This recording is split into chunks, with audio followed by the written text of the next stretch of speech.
Hey everybody, welcome back to BK's Bullets. Today we're talking about The Falcon and Winter Soldier, Episode 2.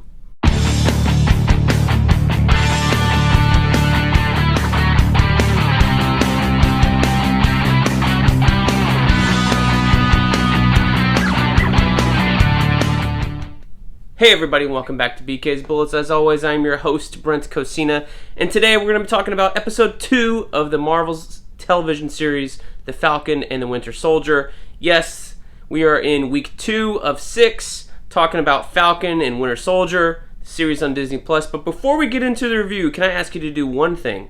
Please, subscribe. Helps me out, lets you know when I post new videos. If you want a notification, hit that bell, all that fun stuff. Now let's get into the review. So, week 2. Not as fun as the first week, although I still liked this episode. I did watch it twice. I watched it first thing this morning, and I just finished watching it again here around lunchtime. And not as in love with it as the first episode, I think, because the first episode had a lot of slam bang, a lot of action. This one had an action scene as well. But that first one was more about setting the stage, setting the world, where this episode here, number 2, called The Star-Spangled Man, is about getting deeper into that world. And there's not a clue about what the main thrust of the series is, or what the main conflict is going to be. Me personally, I think the conflict is going to be, overall, you have it in the little title card there, Falcon and Winter Soldier, with the shield in it. So I think overall, this is going to be about Sam Wilson coming to terms with the fact that he wants to be Captain America and he needs to be Captain America. I think that's the thing overall. And Bucky is there to help support him. We discovered his motivation for this today in this episode. He's worried that Steve was wrong, and if Steve was wrong about Sam being the next Captain America, then was Steve wrong about Bucky being a good person and deserving forgiveness? Yeah, that would be worrying to me too if I had killed a whole bunch of people like Bucky has done. But overall, I this episode is a good episode. It's just one of those middle episodes in some seasons sometimes where, it's furthering the things along, but as a standalone piece, it's not really 100% awesome. This differs, I think, from WandaVision, which was the last series we watched here, because WandaVision was structured around that sitcom idea, where every episode had a beginning, middle, and end, and an arc. It's the same thing here too, but it's more of an overall story. We're getting parts here every week to what is going to end up probably being a 6-hour movie, whereas each WandaVision episode, the television part of it had an arc, as well as you had the overall things happening outside, and that kind of devolved a little bit as we got further into those 9 episodes. But I think here, it's one story chopped up into 6 pieces with some action and good dialogue interspersed throughout to keep us going from one episode to the next. So I don't think it's a bad episode per se. It just didn't grab me. I wasn't having as much fun as I did last week. Although last week there was a lot of expectations, a lot of fun, hype built up because they had that hype trailer release a couple weeks ago. So this one, I didn't know what to expect. I don't watch any of the promos. I know there's promos sometimes on the internet before they release. I don't watch those. I just wake up Friday morning, hop on Disney Plus, watch it. So if I got time, I'll do my review right away and post it for you guys in time. Today was a little different. So, I was so kind of meh about it after the first time I decided to watch it again right before I did my review. And I still think it's a good episode. It's just not like an episode you're going to watch and then go tell somebody, wow, you really need to watch this show. It's fantastic. To me, that was the first episode so far. We'll see when we get 4. When we get the next 4.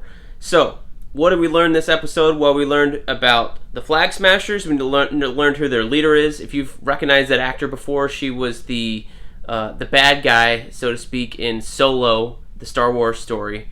The cool-looking person with the big helmet. They went to the sand planet. She took it off, and then it was this little redhead girl with curly hair. I say girl. She's a young woman.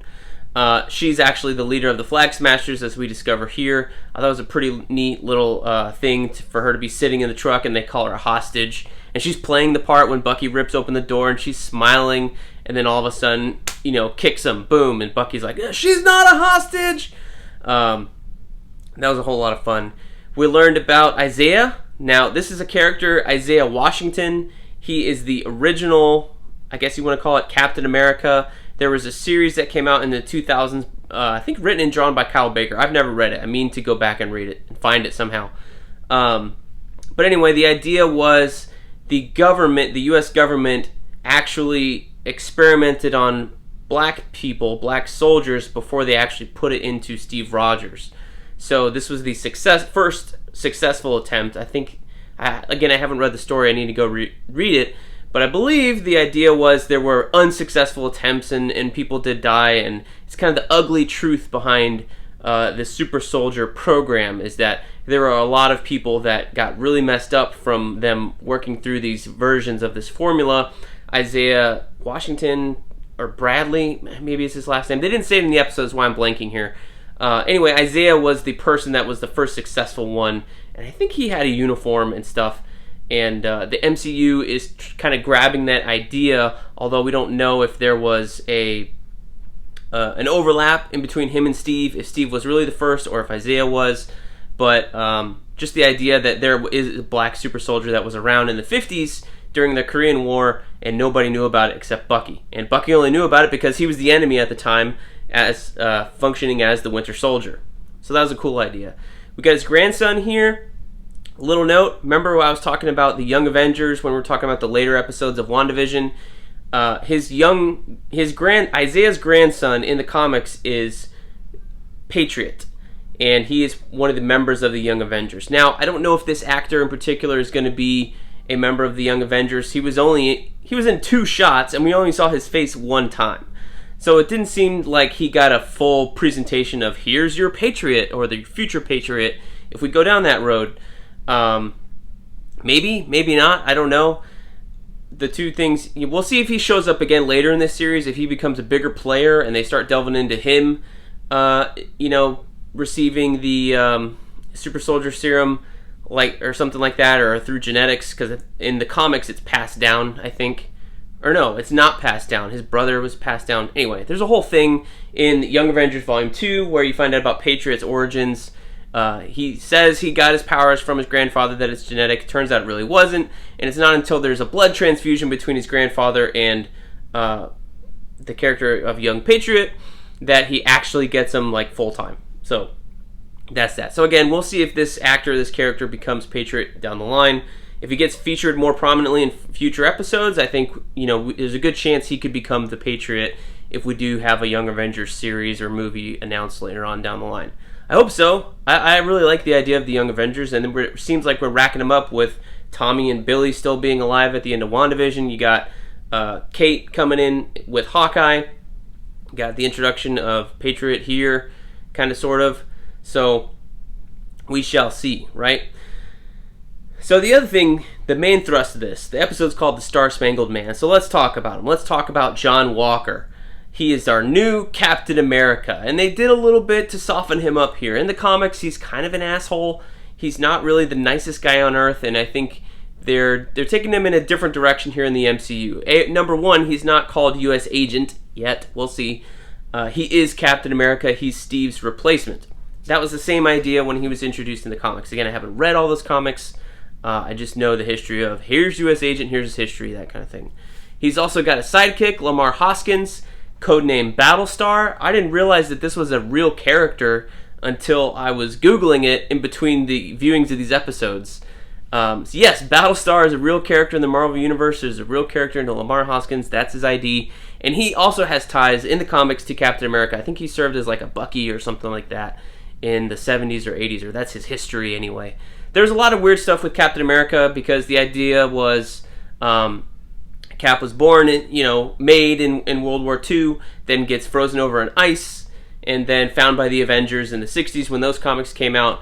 But the real comics history is that Captain America and Bucky comics never stopped publishing from the 40s. You had Captain America's in the 40s, in the 50s, probably up until the 60s when they decided to repurpose the character as this man on ice, man out of time thing with Avengers number 4. back in the 1960s. So they retconned that 50s comics history to be these other characters who were serving as Captain America and taking on the secret identity of Captain America, or being like a fake Steve Rogers and a fake Bucky. So the Marvel Comics has a few people who've been Bucky before, or Captain America, and John Walker is the first one that we've kind of dealt with here in the MCU as the next Captain America. So it's kind of funny that they gave him his own Bucky Battlestar, Lamar Hoskins. I don't know if these two characters ever worked before in the comics or anything. Like, again, I haven't read a whole bunch of Captain America, so forgive me for that. But just letting you know, there's Wikipedia articles out there you can go read and find out for yourself. But I think it was interesting they gave him kind of this, like, he's the all-American white person, white male. He's got blonde hair, so he's literally like a replica almost of Steve, except he doesn't have the super soldier serum. He said that in the interview. He's just a guy, but he knows how to throw the shield, and he's a experienced soldier, a good soldier. So we will see if he gets super soldier serum. It seems like that's going to become the thing that's going to be tossed around a lot in this series. They're trying to stop people from getting it. So I don't know if Bucky's going to get it, or if Falcon's going to get it, or if US Agent's going to get it. Like, are they all going to get, decide to shoot up the serum so that they can battle these Flag Smashers? Because it seems like they all have it. Where do they get it? All this is going to come into play, I think, in this series. So that'll be fun to watch. So in the comics, there's a couple differences. I don't think Bucky has the super soldier serum in the comics.